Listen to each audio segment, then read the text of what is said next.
Энэхүү нэвтрүүлгийг Joyce Meyer-ийн үйлчилгээ хамтрагчид болон түүний найз нар нь ивент итгэсэн бол. Яахан 10:10 нь үргэлж миний хамгийн дуртай ишлэлүүдийн нэг байх болно. Хулгайч зөвхөн хулгайлан алд сүлгэхээр ирдэг. Би тэднийг амьтаа, бэлгсэн амьтаа байлгахын тулд ирсэн билээ гэж Есүс хэлсэн байдаг.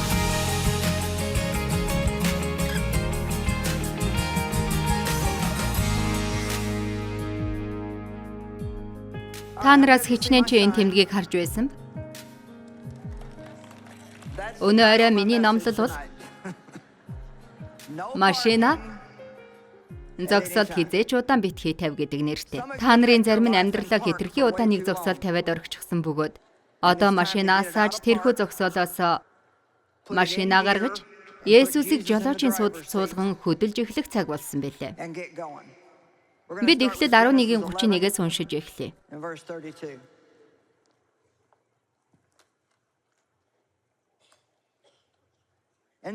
Авраам хүү өөрийн Тера, Хараны хүү өөрийн ач хүү Лотыг өөрийн бэр, Авраамын эхнэр Сара нарын хамт авч Халдын ураас Канаан нутгийг зорин хөдөлсөн боловч энэ үг ямар нэгэн асуудал бэрхшээл байгааг үргэлж тодтогдог. Тэд хаа нэгтэйг зорин явж байсан боловч Хараанд ирж суурьшсан. Тийм ээ. Тэд тэнд суурьшжээ. Би тэр үгийг тодорхой хэмжээгээр үзэн яддаг маань хэтэрхий олон хүн суурьшснаас болдог гэж би боддог. Есүсийн тэдэнд өгөхийг хүсэж байгаа амьдралаас хамаагүй бага зүйлийн төлөө тэд тэнд суурьшсан байдаг. Тэд хийх дуртай зүйл рүүгээ тэмүүлж хийхийнхээ оронд арай илүү цалин төлж байгаагаас нь олж дургүй ажиллаа хийж суурьшсан байдаг. Тэдний амьдралд өөрсдийн гэсэн мөрөөдөл зориг байгаа хэдийч түүндээ хүрэхийн тулд арай илүү бэрхшээл хэцүү байдалтай тулгарснаас олж байгаа зүйл дээрээ төгнөн суурьшдаг. Тэрч битгий хэл хичнээн эмэгтэйчүүд өөрсдөд нь бурхнаас өгсөн тэр нэгэн залуу биш гэдгийг мэдсэн хэдийч өөрсдийн цөхөрсөн байдал өөр хинэгэнтэй хизээж учрахгүй байх гэсэн айцаас болж буруу хүнтэйгээ гэрлэж насан туршдаа үргэлжлэх асуудал бэрхшээлийг өөрсдөдөө авчирдаг. Бид зам зураа төвхнөхөө зогсож Бурхантай хамт бүхий л замын турш алхаж очих гэж зорж байгаа тэр газартаа хүрэх цаг нь болсон байна. Хэрвээ бид энэхүү уулзалтыг эхлүүлчихэд замын хагаст гэнтэл за одоо энэ нь хангалттай. Амралтын өдрүүдэд хангалттай ажилласан. Бид энийг яг одоо зогсоогоод үлдсэнийг хийхгүй гэж шийдвэл хичнээн тэнэг хэрэг бөгөөд биднийг тэнэг юм байна гэж та бүгд л бодох байх. Тэгсэн ч хүмүүс амьдралдаа цаг үргэлжил ийхүү үлдэж байдаг. 32 дугаар ишлэл нь маш чухал гэж би боддог бөгөөд Тера 205 наслаад Хараанд өгөхөө гэсэн байна. Эндээс миний суралцсан зүйл бол тэр Канаанд очихоор нутгаас гарсан боловч Хараанд суурьшсан газраа нас барсан байдаг.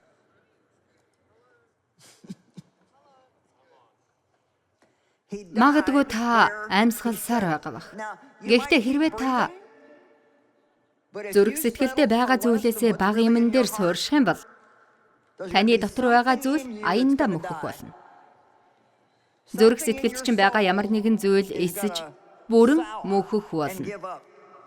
Яагад гэвэл хэрв та итгэгч юм бол дунджийг бариад л явж уяа гэсэн хүслийг биш, харин танд бүхэл зүйлээ зориулж сайн сайхан нэгэн байх хүслийг дэлхий дээр зүгээр л нэг алхаж амьсгалж хэрэггүй орон зайг эзлэн амьдрахаас илүү үнцэнтэй ямар нэгэн зүйлийг хийх хүслийг Бурхан танд өгсөн юм. Амен. Гэхдээ түүнийг хийхэд бага зэргийн зориг шаардагдахгүй гэж үү? Тэр суурьшсан газраа нас барсан юм. Олон жилийн өмнө надад байсан бүх зүйл бол гэртээ явуулдаг байсан Библи судлал юм. Би энэс арай жаахан илүү хийхэд бэлэн байсан ба.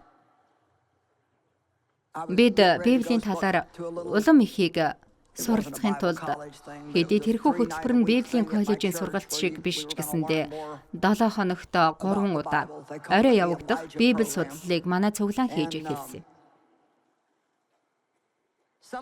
Тэд түүнийг Элиягийн хөтөлбөр гэж нэрлэдэг байл. Яг тэр үед яагаад ч юм бүү мэд би үнэхээр ядарч туйлсан юм. Бид хүүхдүүдийнхээ хажуугаар босож зүйлийг зохицуулах гэж хичээдэг бай. Нэг шөнө би зүүдэлсэн. Зүүдэндээ өөрийн машинаа жолоодож яв. Өмнө нэгэн гүр байсан бөгөөд бага зэргийн усан давтсан байлаа. Тэр нь тэмч гүн биш ус байлаа. Гэхдээ гүйхэн усан тухайн гүүрийг гатлахад төвөг учруулж байсан. Тэнд хүмүүс байхыг би анзаарсан бөгөөд зарим нь ирсэн замаараа буцан явж байна. Маш олон хүмүүс замын хажууд машинаа тавьж зогсоосон байв.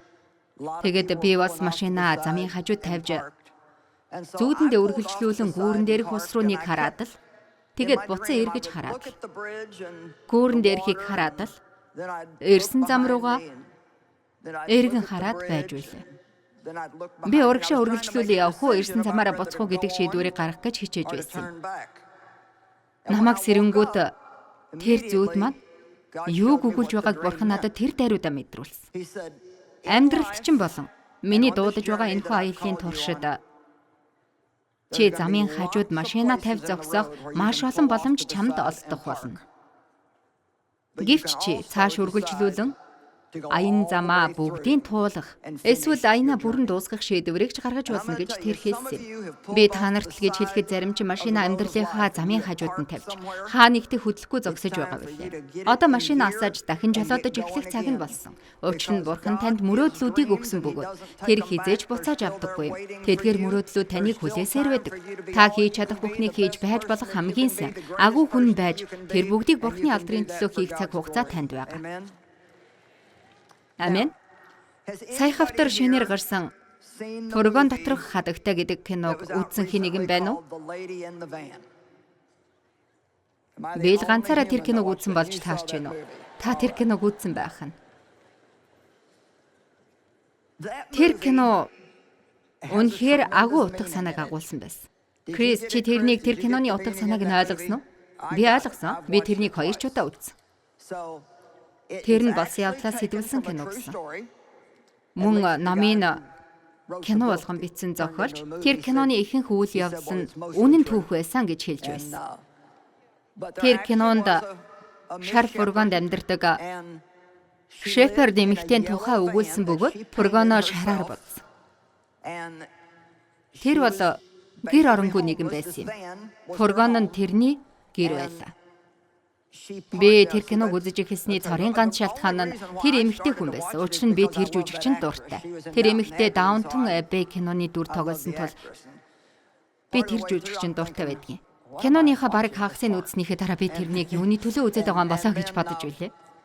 Тэр фургоно энэ тэр гудамжинд тавьж байсгийгээд байрлаж байгаа гудамжнаас зүгтээ явдаг байсан. Хүмүүс тэрнийг өрөвдөж энд тэнд аваачдаг ба тэр эмэгтэй ойлгоход бэрх сонин дүрийг бүтээсэн. Үнэхээр нэг өөрмөц нэгэн байсан. Тэрний бүх зүйл нь маш заваан, бохир хувцастай. Фургоно нь хог навшаар дүүрэн, бүх юм нэмэх замбраагүй.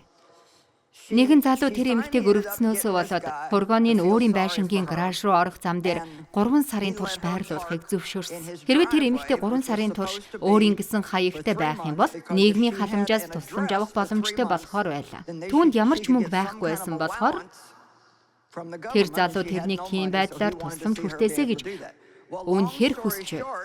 Урт түүхийг товчлаад хэлбэл тэр эмэгтэй залуугийн байшингийн гаражны зам дээр фургонтойгоо 15 жилийн турш амьдардаг. Энэ үнэхээр болсон явдал. Тэр эмэгтэй шар фургондоо Лондон хотод залуугийн байшингийнх нь гаднах зам дээр 15 жилийн турш амьдарсан байна.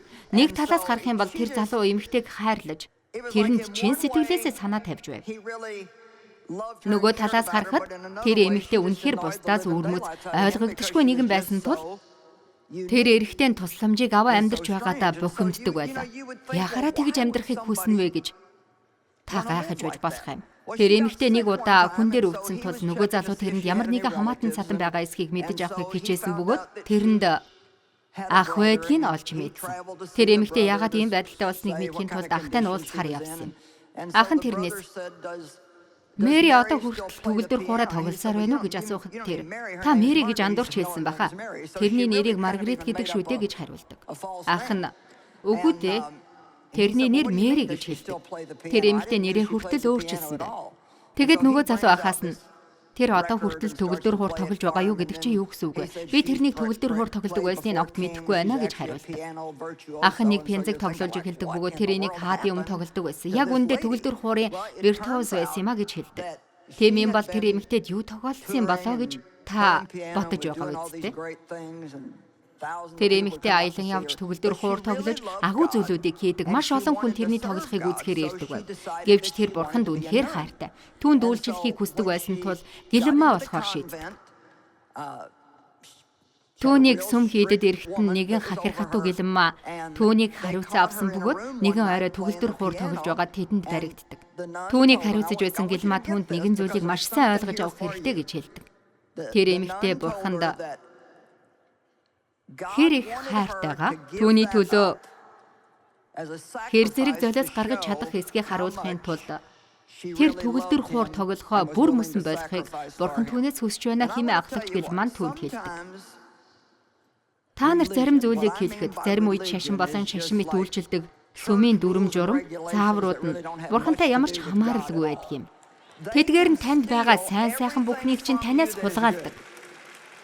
Бурхан тэр эмэгтэйд тийм агуу бэлгийг өгчхөд өөрт нь хэрэг хайртайгаа харуулахын тулд тэрхүү бэлгээ огтхон ч хэрглэж болохгүй гэж бурхан яагаад түүнд хэлнэ гэж. Хөгжин бол тэр эмэгтэй нэг хэсэг. Түүнийг амьд байлгадаг зүрх сэтгэлийн нэг хэсэг байсан. Түүнд тохиолдсон зүйл нь түүнийг мөхөөсөн боловч төгөлдөр хуураа үргэлжлүүлэн тоглохыг хүсдэг байсан бөгөөд тэр бурханд хайртай байсан. Түүний төлөө сайныг үлдэхийг хүсдэг байснаас болсон юм. Түүнээс олж тэр энд тэнд нэг асуудалд орсоор байдаг юм. Эцэст нь тэд түүнийг тэр газраас хөөдөг. Тэр нь түүний сэтгэл санаанд тодорхой хэмжээгээр нөлөөлсөн тул ах нь түүнийг нэг хэсэг сэтгцийн эмнэлэгт хэвдүүлдэг. Тэр эмэгтэй эмнэлгээс гараад нэгэн фургонд амьдарч эхэлдэг бөгөөд фургоноор энд тэндгүй өөр газруудад очисоор байдаг. Нэг удаа фургоноо жолоодын явж байгаа санамсаргүй нэгэн залууг дайрч тэр залуу нас хүрдэг. Тэр явдал түүнийг маш ихээр айлгаж тэр зүгээр л зогтчихдаг. Тэгээд цагдаа нар түүнийг хааж эхэлдэг. Бурхны урмыг хугалсан гэсэн хүнд дарамт хүнд ичгүүрийг сэтгэлдээ тэр тээж эхэлдэг. Мөн хүний амийг хөнөөсөн гэсэн гэм бурууг сэтгэлдээ тээснээс болж тийм амьдралаар амьдарч эхэлдэг. Яванда тэр эмэгтэй нас бардаг бөгөөд түүний хамгийн эхний уулзсан хүн нь нөгөө дайруулсан залуу нь байдаг. Тэрээр түүнд хандаж миний чамд хэлхийг хүсэж байсан зүйл бол намайг дайрсан нь чиний буруу биш байсан юм а. Би өөрөө чиний машины өмнөр орсон юм а гэж хэлдэг. Тэр залуу энийг зориуд үйлдсэн билүү? Үгүй юу гэдгийг би мартчихад байна. Гэхдээ тэр эрэгтэй өөрөө тэрний машиных нь урдуур гүн орж дайруулсан. Тэр киноноос миний ойлгож авсан зүйл бол тэр эмэгтэй бүхий л амьдралаа бурхны дотор түүнд юу байж болох талаар буруу ойлголттой байсаар байгаад өнгөрөөсөн байдаг. Учир нь Есүсийн тухай үннийг заах хэнийг нэг тэр олж авч чадаагүй юм. Бурхан таалагдахын тулд өөртөө байгаа бүхэл зүйлээ хэрхэн золиослж өгүүлэх тухай хэрэггүй дүрм журам заавруудыг заадаг тийм хүмүүс амьдралд нь тохиолдсон байна. Есүс аль хэдийн бүх зүйлээ бидний төлөө өөрийн амиа өгч нас барсан юм. Бурхан магадгүй биднээс гэмтэй зүйлсээ болохыг асууж болно. Харин тэр хизээж хөөгжим сайн сайхан зүйлийг болохыг биднээс асуухгүй. Тиймээс та Бурханд үйлчлэхийн тулд танд юу ч хийж хинч байж болохгүй гэж хэн нэгэн танд хэлхийг битгий зөвшөөрөөрэй. Та миний хэлж байгааг ойлгож байна уу? Амен. Иохан 10:10 нь магадгүй миний хамгийн дуртай ишлэлүүдийн бас нэг нь байсаар байх болно гэж би боддог. Хулгайч зөвхөн хулгайлан алд сүйтгэхээр ирдэг. Би тэднийг амьтаа, бэлгсэн амьтаа байлгахын тулд ирсэн билээ гэж хэлсэн. Энд бас өөр нэг сонирхолтой зүйл байдаг юм.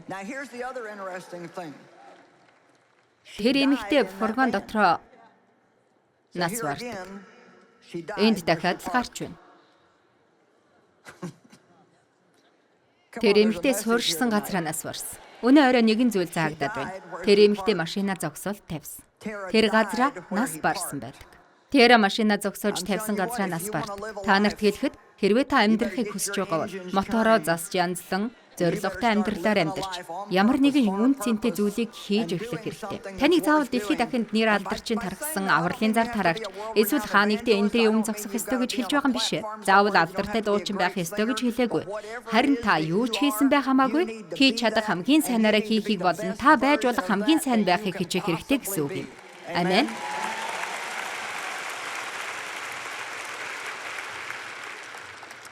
Бурхан бидэнд эдгэрэл болон сэргээлтийг амладаг. Энэ амралтын өдрүүдэд бид энэ талаар хангалттай ярих болно. Биднийг шархлуулсан шархны талаар бид ярилгүй өргөл зүгтаагаад байж болохгүй шүү дээ. Гэвч тэрхүү зүйл нь бидний үлдэж байгаа амьдралыг сүйтгэхгүй байхыг бид сунган амьдрч болдог. Энд байгаа олон хүний зүрх сэтгэл нь шархалсан ба зарим нь гүн гүнзгий шархалсан байна. Та нарын зарим нь амьдралдаа олон муу зүйлийг хийсэн байдаг. Их хвчлэн хүмүүс өөрсдийнхөө шархалсан цэг дээрээ машина зогсоож тавьж хаад байдаг а гэж би боддөг юм. Хэрэг хүн аав ээжээсээ болж шархалсан байдаг бөгөөд тэр байдлаас хизээж гарч чаддаггүй. Магадгүй хүнд өргүүлсэн ямар нэг шалтгаанаас болж эцэг их нь тэднийг хүсээгүй бөгөөд тэднийг өөрсдөө өсгөж чадаагүй хэн нэгнийг та мэддэг баг. Эсвэл энийг зүгээр л бүр хүндрүүлж үзвэл эцэг их нь тэднийг хүсээгүй гэж бодъё. Ерөөсөө хүсээгүй. Тэдгээр өргүүлсэн хүмүүс өөрсдийн бүхэл амьдралаа тэрхүү гологдсон байдлаас гаргах гэж хичээсээр байгаад өнгөрөөдөг. Та нарын ихэнхчин Крис Кейний түүхийг мэддэг баг. Тэр эмэгтэй номлолтой хуваалцаж магадгүй ямар нэгэн зүйл рүү би ормооргүй байна л да. Гэхдээ би тэглээ гэж бодоход тэр надаас хамаагүй илүүгээр хуваалцсан ярих баг. Тэр эмэгтэй 30 юм уу 33 настай байхдаа өргүүлснээ олж мэдсэн. Өмнө нь огт мэддэггүй байсан. Урт түүхийг товчлоод хэлэх юм бол тэр өөрийн жинхэнэ төрсний гэрчлэгийг олж авсан ба түүн дээр нь хүсээгүй бөгөөд нэргүй гэж бичигдсэн байна. Хүсээгүй, нэргүй. Гэтэл одоо тэрнийг хар юу хийж байгааг нь хар л та. Тэрнийг хар.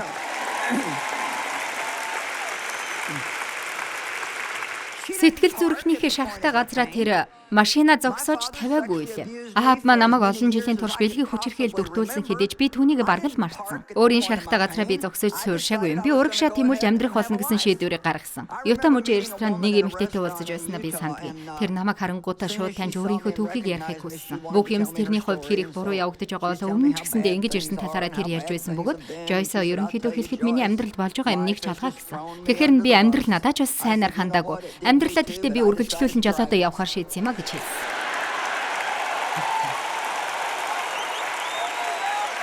Альвэ. Зарим нэг зүйлийг сэгсэрч хаях цаг нь болсон.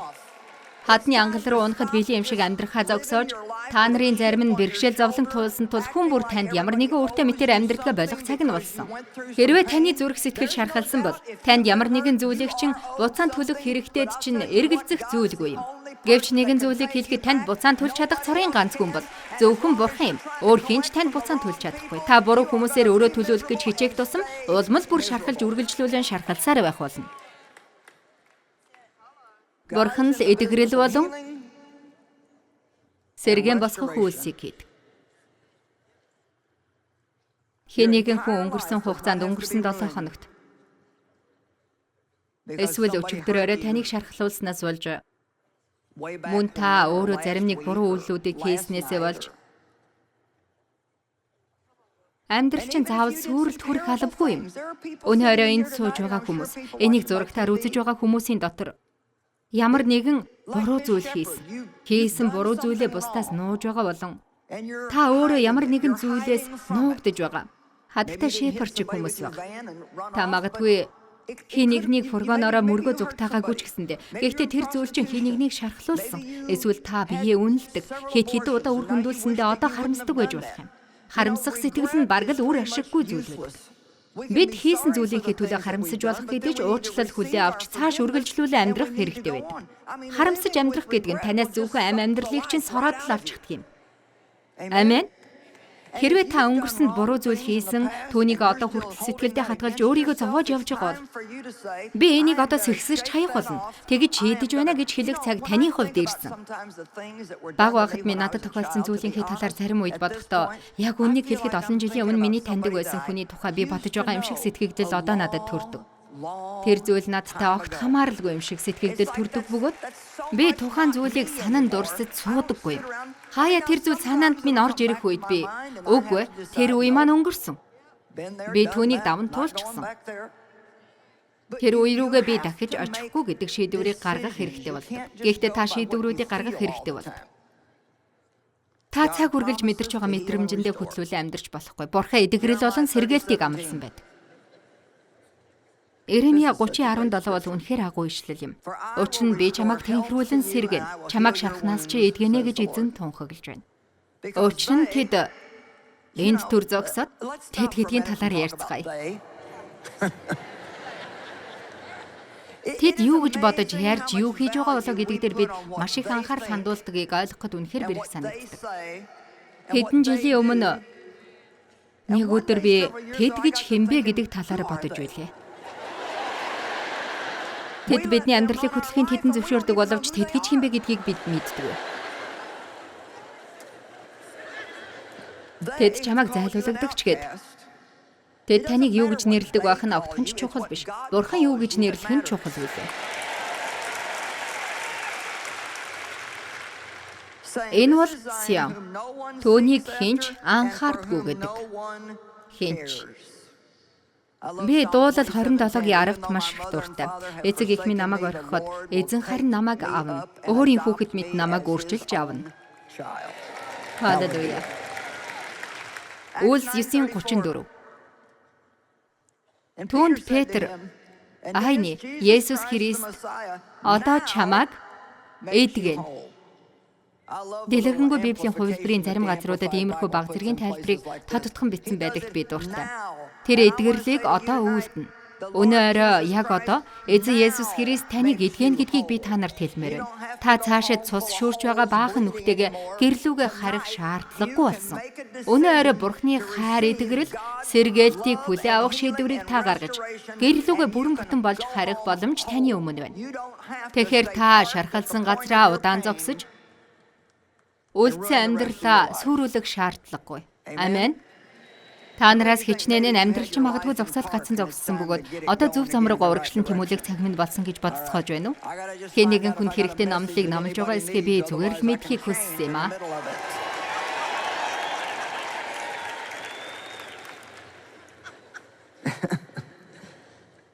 Одоо энийг хар. Петр хэлэхдээ Есүс Христ одоо чамайг эдгээд бас ороо янзал гэхэд Айны тэр даруй бослоо. Миний номлох дуртай нэгэн эрэгтэй хүнд яг адил зүйл тохиолдсон. Та нараас хичнээн чи миний номлох дуртай хүнийг мэдв үү? Энэ амралтын өдрүүдэд номлож байгаа миний номлолуудад тэр хүний тухай өгүүлэхгүй ч гэсэн би түүний талаар зүгээр л дурдах хэрэгтэй баг. Тэр хүн бол гайхамшигт хүлээнгээ 38 жилийн турш Бесада цөөрмийн эрэг дээр хөвтдөг байсан хүн юм. 38 жилийн турш шүү. Асар урт хугацаа. Хэрвээ би өөрийгөө хянахгүй бол түүний талаар номлох номлол руу орчих гээд байна. Есүс тэр хүнийг эдгэх үедээ хамгийн түрүүнд түүнээс чи эрүүл болохыг үнэхээр хүсэж байна уу? Чи эрүүл болохыг чин сэтгэлээсээ хүсэж байна уу гэж асуусан байдаг. Та бүхэнд чин үннийг хэлэхэд маш олон хүн яолон гонгонж тэрж битгий хэл өчнөө 7 хоногийн турш зөвлөгөө авдаг хэдиж яг үнэндээ эрүүл болохыг хүсээгүй байдаг. Тэд зүгээр л өөрсдийнхөө түүхийг бусдад дахин үргэлжлүүлээ ярихыг л хүсдэг. Би ингэж хэлснээрээ хэнийг нь хатуу хандъя гэж бодоогүй шүү.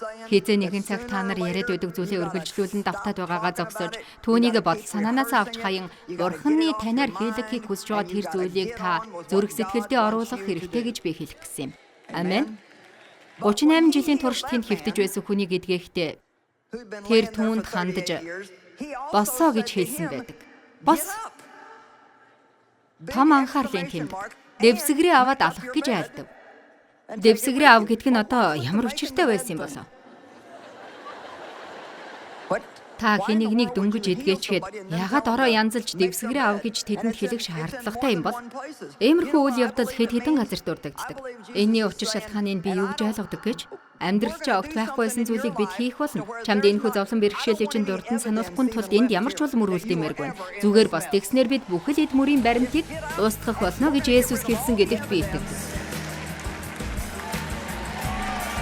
Та нарт нэгэн зүйлийг хэлэхэд Есүс аливааг хийх үед тэр түүнийг маш сайн хийдэг юм. Есүс таны амьдралд эдгэрлийг авчрахыг хүсдэг бөгөөд тэр түүнийг яг одооноос эхлэхийг хүсэж байдаг. Тиймээс амьдралыг чи эсэглэн болгодог бүх зүйлээ тавьж явуулахын зэрэгцээ удаан хугацааны турш гацсан зогссон өгөөлийн газраасаа холдохын тулд хөдлөөрэй. Амьдралаа дахин жалгадаж эхлэнгээ урагшаа тэмүүл. Бурхан таны амьдралд ямар нэгэн гайхамшигтай зүйлийг хийхийг хүсэж байдаг юм.